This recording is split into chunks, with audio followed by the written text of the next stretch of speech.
बोलिए कृष्णचंद्र भगवान की जय।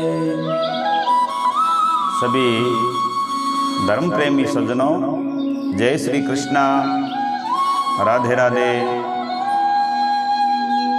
आइए हम आज 9वें अध्याय की कार्तिक मात्यम कथा सुने। बड़ी पावनी सुंदर कथा है। आइए कथा सुने। ओम परमात्मने नमः। सच्चिदानंद रूपाय विश्वोत्पत्त्यादिहेतवे तापत्रय विनाशाय श्री कृष्णाय वयं नमः। कृष्णाय वासुदेवाय हरे परमात्मने प्रणतः क्लेशनाशाय गोविंदाय नमो नमः। वंशी विभूषितकरानवनीर्दाबात् पीतम्बरादरुणबिम्बफलादरोष्टात् पूर्णेन्दु सुंदर मुखादरविंद नेत्रात् कृष्णात् परम किमपि तत्त्वं न जाने। बोलिए नारायण भगवान की जय। एक समय नारद जी ने व्यास जी से पूछा कि हे महाराज, हमने सुना है कि गृहस्थ आश्रम सब आश्रमों से उत्तम है। ये उत्तम क्यों माना गया है? कृपा करके ये कथा सुनाइए। तब व्यास जी महाराज बोले कि हे नारद जी, जैसे सब नदियां समुद्र का आश्रय पाती है, जैसे सब जीव माता से आश्रय पाकर जीवित रहते हैं, उसी प्रकार से संसार में सब लोग गृहस्थी से ही आश्रय पाते हैं। चाहे भिक्षुक हो, ब्रह्मचारी हो, चाहे सन्यासी हो, चाहे विद्यार्थी हो, चाहे यात्री हो, ये सब गृहस्थों से आश्रय सबको मिलता है। इसलिए गृहस्थ धर्म सबसे बड़ा है। एक पुरातन इतिहास भी कहता हूं कि गृहस्थ धर्म कैसा होता है। एक राजा थे, नाम था जिनका उत्तम, लेकिन उत्तम राजा मदिरापान करने वाले थे। एक दिन की बात, उत्तम ने मदिरापान किया और एक वेश्या के नृत्य को देखने लगे, और देखते देखते उन्होंने अपनी पत्नी, धर्मपत्नी से कहा कि तुम भी मदिरा पियो। उस रानी ने मना कर दिया। जैसे रानी ने मना किया तो उस समय राजा ने क्रोधित होकर के अपने अनुचरों को आज्ञा दी कि ले जाओ और इसको किसी जंगल में छोड़ करके आ जाओ। उसके बाद महाराज, राजा तो अपने प्रजा के काम में लग गया। एक दिन अद्भुत घटना घटी कि एक ब्राह्मण राजा के पास आकर के बोले महाराज, मेरी स्त्री का किसी ने हरण कर लिया है, इसलिए आप मेरी स्त्री को ढूंढवा करके लाओ। राजा कहने लगा, मैं जानता नहीं हूं भाई, तेरी स्त्री कौन सी है, कैसी है, कैसे ढूंढ करके लाऊंगा, कैसे स्वभाव वाली है। तब वो ब्राह्मण बोले महाराज, स्वभाव से बड़ी कठोर वचन बोलने वाली है, बड़ी कुरूप है, काले रंग की है, कर्कश स्वभाव है, एकदम झगड़ालू है। पर मैं निंदा नहीं करता उसकी, क्योंकि वह मेरी पत्नी है, अर्धांगिनी है। तब राजा कहने लगा कि जब तुम्हारी ऐसी कुरूपाई है और क्रूर स्वभाव वाली है, तो तुम उसे लेकर क्या करोगे? मैं कोई अति सुंदर दूसरी स्त्री ला करके और तुम्हें दे दूंगा। ब्राह्मण कहने लगा, महाराज, मेरी स्त्री मेरा धर्म, मेरा कर्म, मेरी अर्धांगिनी, उसकी रक्षा करना मेरा परम धर्म है, और जो अपनी स्त्री की रक्षा नहीं करता उसका कभी कल्याण नहीं होता।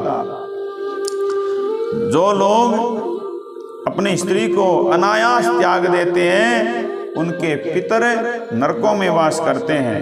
ब्राह्मण की बात सुन करके राजा बोला, चलो तुम्हारी पत्नी ढूंढने के लिए चलते हैं। ढूंढने के लिए कुछ दूर गए, जंगल में ढूंढते ढूंढते एक आश्रम देखा। वहां एक तपस्वी ऋषि कुशा के आसन पर विराजमान मिला।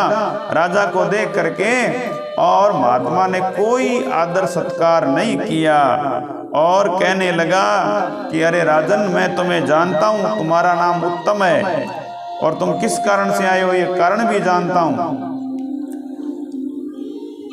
तब उत्तम कहने लगा, राजा कहने लगा कि हे महाराज, मैं तो ब्राह्मण की स्त्री को कोई हरण करके ले गया, उसको ढूंढते ढूंढते इधर आया हूं, पर आपने मेरा सत्कार नहीं किया, ना अर्घ्य दिया, इसका क्या कारण है? तब ऋषि ने उत्तर दिया, राजन, तुम आदर सत्कार के योग्य नहीं हो, क्योंकि तुमने निरपराध अपनी स्त्री को त्याग दिया है बिना कारण। जहाँ स्त्री का यह धर्म है कि वो तन मन धन से पति की सेवा करे, उसकी आज्ञा का पालन करे, तो वहाँ पुरुष का भी धर्म है कि वह अपनी स्त्री का यथाचित सम्मान करे। जिस घर में स्त्रियों का मान होता है वहाँ पर देवताओं का वास होता है। मनु महाराज ने कहा, यत्र नारिष्ट पूजन्ते रमन्ते तत्र देवता। जहाँ स्त्रियों का मान सम्मान होता है वहीं पर देवता वास करते हैं, और जिस घर में स्त्रियों का अनादर होता है वहाँ कभी भी सुख शांति और समृद्धि नहीं हो सकती। इतनी बात सुनकर के लज्जित होकर के पूछने लगा, महाराज आप तो सब जानते हैं, ब्राह्मण की स्त्री कहाँ गई है और कौन ले गया है, कृपा करके बताइए। तब महात्मा बोले कि राजन, दिति का पुत्र बालक नाम का राक्षस ब्राह्मणी को उत्पलावत नाम के वन में ले गया है, इसलिए जाओ तुम ढूंढ करके ले आओ। राजा ने मुनि को प्रणाम किया, उत्पला वन में पहुंचे। जहाँ देखा जैसा ब्राह्मण ने बताया था वैसे ही रंग रूप वाली स्त्री को देखा तो उसे पहचान लिया। पूछ लिया कि तुम कौन हो? तो ब्राह्मणी बोली कि मैं अतिरात्र ब्राह्मण की पुत्री विलास पुत्र की स्त्री हूँ, इसलिए अपने घर में अकेली सो रही थी, राक्षस मुझे हरण करके ले आया, और यहाँ लाने के बाद इसने कोई मुझे कष्ट तो नहीं दिया, ना ही मेरा सतीत्व तो नष्ट किया, ना सतीत्व तो नष्ट करने की चेष्टा की, और इतना होने पर भी मैं बहुत दुखी हूँ। राजा ने कहा, हे ब्रह्मणी, वह राक्षस गया कहाँ? क्योंकि मुझको तुम्हारे पिता ने ढूंढने के लिए भेजा है। ब्राह्मणी ने कहा, इस वन में बहुत दूर तक गया है। तब राजा ने ब्राह्मणी के बताए स्थान पर जाकर के देखा राक्षस को। राक्षस ने देखा राजा को आया हुआ देख करके पैरों में गिर पड़ा, कहने लगा, महाराज मेरी कोई गलती नहीं है, मैं अपनी रक्षा के लिए ब्राह्मण की स्त्री को उठा करके ले आया। बोले तू क्यों ले आया है? तब कहने लगा कि हम जब यज्ञ में अन्न ग्रहण करने के लिए जाते हैं ना, तो वहाँ यह ब्राह्मण हमें भगा देता है, क्योंकि सब यज्ञों का आचार्य ये ब्राह्मण बनता है। इस कारण उस ब्राह्मण को दुखी करने के लिए मैं उनकी स्त्री का हरण करके लाया हूँ, क्योंकि बिना स्त्री के पुरुष किसी भी कर्म का अधिकारी नहीं होता। अकेला पुरुष किसी कर्म का अधिकारी नहीं होता जब तक स्त्री साथ न हो। यह सुनकर के राजा ने विचार किया कि यह राक्षस भी हमारी निंदा करता है, मुनि ने भी हमारी निंदा की, आदर सत्कार नहीं किया। राजा मन में विचार रहा था। राक्षस कहने लगा, महाराज मैं आपकी प्रत्येक आज्ञा का पालन करूंगा। हाथ जोड़ करके खड़ा हो गया। तब कहा, पहले तो एक काम करो, इस ब्राह्मणी को उस ब्राह्मण के यहाँ छोड़ करके आओ। राक्षस उस ब्राह्मणी को लेकर ब्राह्मण के घर चला, और राजा सोचने लगा कि मैंने निर्दोष स्त्री को घर से निकाल लिया, अब कौन सा पुण्य करूं, क्या करूं। उन्हीं मुनि के पास गया, मुनि से कर्तव्य पूछा।